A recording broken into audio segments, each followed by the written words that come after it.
পলাতক শীর্ষ সন্ত্রাসী সুব্রত বাইনকে কুষ্টিয়া জেলা কারাগারের পেছনে একটি বাসা থেকে গ্রেপ্তার করা হয়েছে বলে বিশ্বস্ত সূত্রে জানা গেছে। তবে আইনশৃঙ্খলা বাহিনীর কেউ এখনও তাকে গ্রেপ্তারের বিষয়টি স্বীকার করেননি। এলাকার লোকজন জানান ৩ ঘন্টা ধরে সেখানে অভিযান চালিয়েছেন সেনাবাহিনীর সদস্যরা। যে বাড়িতে অভিযান চালানো হয়েছে সেটির সামনে পৌরসভার সাইনবোর্ডে বাড়ির মালিকের নাম লেখা মীর মহিউদ্দিন। ৩ তলা বাড়ির ২য় ও ৩য় তলায় মেসে বিশ্ববিদ্যালয় ও কলেজের ১৮ জন ছাত্র থাকেন। মেসের কয়েকজন ছাত্রের ভাষ্যমতে নিচতলায় এই বাড়ির পেছনের বাড়ির এক স্থানীয় বাসিন্দা ২ মাস আগে ভাড়া নেন।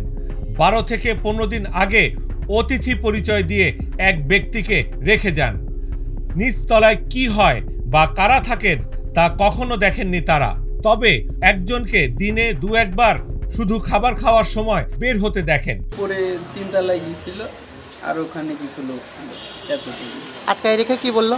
আটকায় রেখে বললো তোমরা এই জায়গায় থাকো, নিচে একটা অপারেশন চলছে, এই জায়গায় জাস্ট এতটুকু। প্রায় ৩ ঘন্টা ধরে নিচতলায় তল্লাশি চলে। সকাল ৮টার কিছু সময় পর কালো মাইক্রোবাসটি একদম গেটের সামনে চলে আসে। নিচতলা থেকে দাড়িওয়ালা এক ব্যক্তিকে হাতকড়া পরা ও মাথায় গামছা বাঁধা অবস্থায় গাড়িতে তোলা হয়। আরেক যুবকের কোমরে ও শরীরে দড়ি দিয়ে বাঁধা ছিল। এক ছাত্র কৌতূহল বশত জানতে চান কাকে নিয়ে যাচ্ছেন। তখন একজন সেনা কর্মকর্তা তাদের বলেন, এখন বিস্তারিত বললে ভয় পাবা, পরে মিডিয়াতে দেখে নিও। সুব্রত বাইন বাংলাদেশের একজন কুখ্যাত অপরাধ চক্রের নেতা। তাকে সচরাচর শীর্ষ সন্ত্রাসী হিসেবে আখ্যায়িত করা হয়। তার বিরুদ্ধে ঢাকায় কমপক্ষে ৩০টি খুনের মামলা রয়েছে। ২০০৩ সাল পর্যন্ত সুব্রত বাইন ছিলেন ঢাকার অপরাধ জগতের প্রভাবশালী চক্র 7 স্টার গ্রুপের প্রধান। ১৯৯১ সালে ঢাকার আগারগাঁও এলাকায় জাসদ ছাত্রলীগ নেতা মুরাদকে হত্যার মধ্য দিয়ে নামকরা সন্ত্রাসী হিসেবে সুব্রত বাইনের অভিষেক হয়। ২০০১ সালে স্বরাষ্ট্র মন্ত্রণালয় যে ২৩ জন শীর্ষ সন্ত্রাসীকে ধরিয়ে দেওয়ার জন্য পুরস্কার ঘোষণা করেছিল, সুব্রত বাইন তাদের অন্যতম।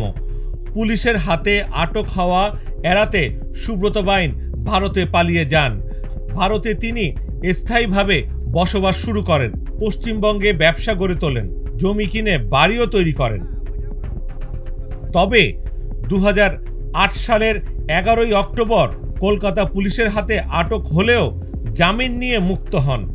আবার ফিরে যান পলাতক গোপন জীবনে।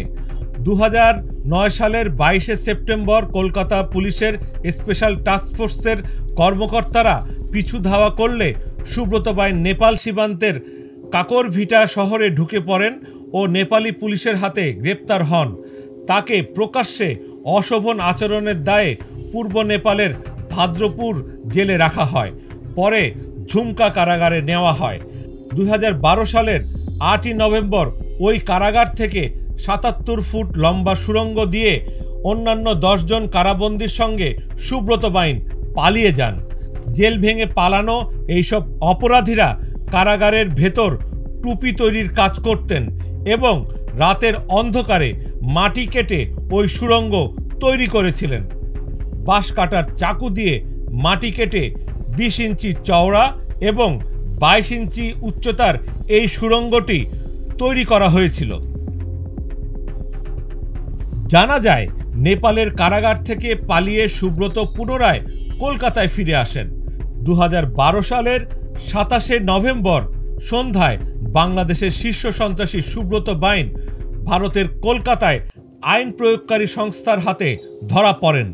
পশ্চিমবঙ্গ পুলিশ, গোয়েন্দা পুলিশ ও পুলিশের স্পেশাল টাস্কফোর্স যৌথ অভিযান চালিয়ে তাকে কলকাতার বউবাজার এলাকা থেকে গ্রেপ্তার করতে সক্ষম হন।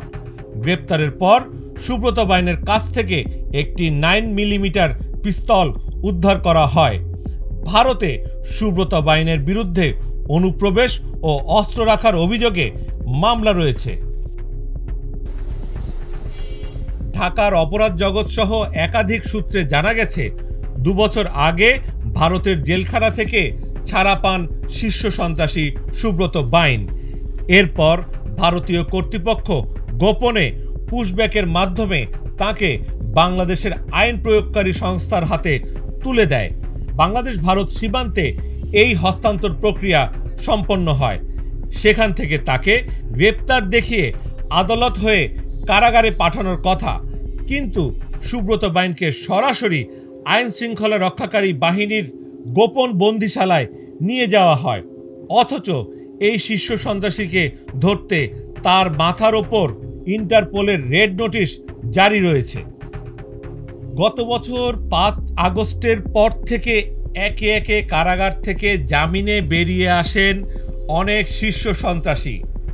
এই তালিকায় রয়েছেন সানজিদুল ইসলাম ইমন, ইমামুল হাসান হেলাল ওরফে পিচ্চি হেলাল, আব্বাস আলী ওরফে কিলার আব্বাস, সুইডেন আসলাম, খন্দকার নাইম আহমেদ ওরফে টিটন, খোরশেদ আলম ওরফে রাসু ওরফে ফ্রিডম রাসু, ফ্রিডম সোহেল, আরমান, হাবিবুর রহমান তাজ।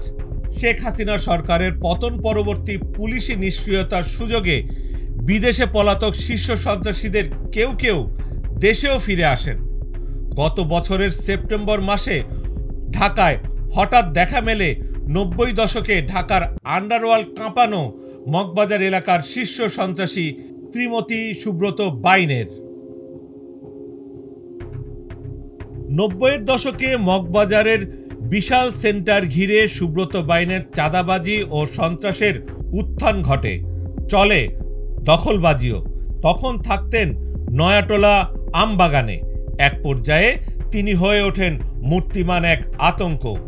মগবাজারে সুব্রত বাইন ছাড়াও তৌহিদুজ্জামান টিক্কা ও মোল্লা মাসুদের পৃথক বাহিনী তৎপর ছিল। পরবর্তীকালে শীর্ষ সন্ত্রাসী জিসানও হয়ে ওঠেন আতঙ্কের কারণ। 2001 সালের দিকে পল্লবীর কালাপানি থেকে টিক্কাকে গ্রেপ্তার করে পুলিশ।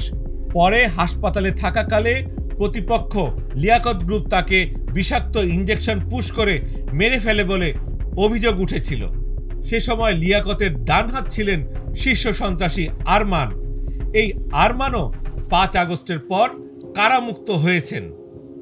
সেখানে বন্দী ছিলেন পুরস্কার ঘোষিত শীর্ষ সন্ত্রাসী সুব্রত বাইনও।